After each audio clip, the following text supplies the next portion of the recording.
One more time for the greatest team in America.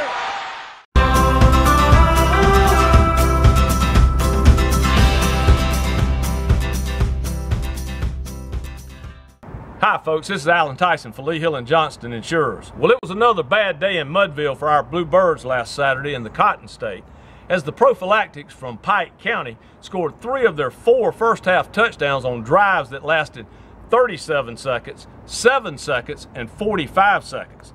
Then after that, they just kind of held on in the final stanza to become bowl eligible with a 38-16 win. On a day when we were more disciplined in all 3 phases of the game with only 4 penalties for 30 yards, it was still more of the same on offense, as we just never could seem to establish anything that lasted for a whole drive. We actually had the ball over 40 minutes in the game.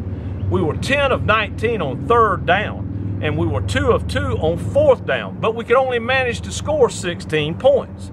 It's kind of like we were running in place. The flip side to that was Troy had the ball for just over 19 minutes in the game, but put 38 on the board. Folks, that's 2 points per minute. To put that in perspective, if our Birds had scored at that pace, we'd have beat the Trojans by 40. I had never said this, but the problem last week was, particularly in the first half, our defense kept putting our offense back on the field. Now, you can analyze what's going on with our football program till you're blue in the face. No pun intended.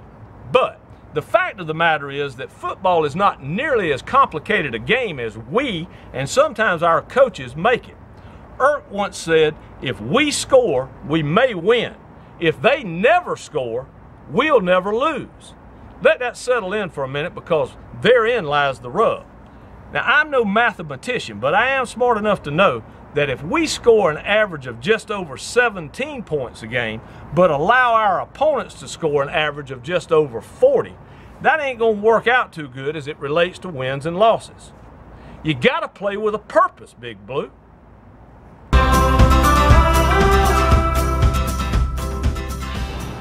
As for today, believe it or not, our Eagles are back in the friendly confines of the prettiest little stadium in America on a Saturday for only the 5th time since the start of the 2016 season, as Georgia State has motored down from the city too busy to hate, hoping to run their record to 3-1 against our Birds since we joined the FBS in 2014.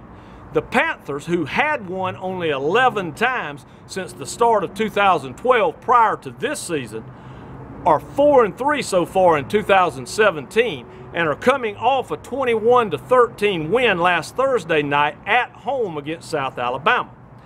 These cats from the Chicago of the South don't knock your socks off statistically on either side of the ball. On offense, they are somewhat balanced, though most of their success has come through the air. On the other side of the ball, they are ranked 32nd in the nation against the rush, though their opponents are averaging just over 4 yards per carry on the ground. Whatever. Eagle Nation, it's time. It's time to put on some blue and get out to Paulson Stadium. It's time to tattoo these tabbies from the ATL. It's time to pound these Pumas from the Big Peach. It's time to render this nightmare no more. Folks, 1 in 7 are words I hope to never have associated with our program again after this year. But today, they are words that are music to my ears. It's time for our men in blue to defend this house.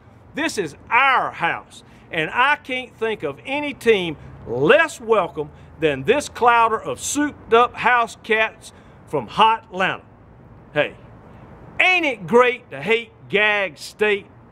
Kick these kiddies to the curb, Eagles. And folks, you just can't beat that. And you just can't beat Georgia Southern. And you ain't seen nothing yet.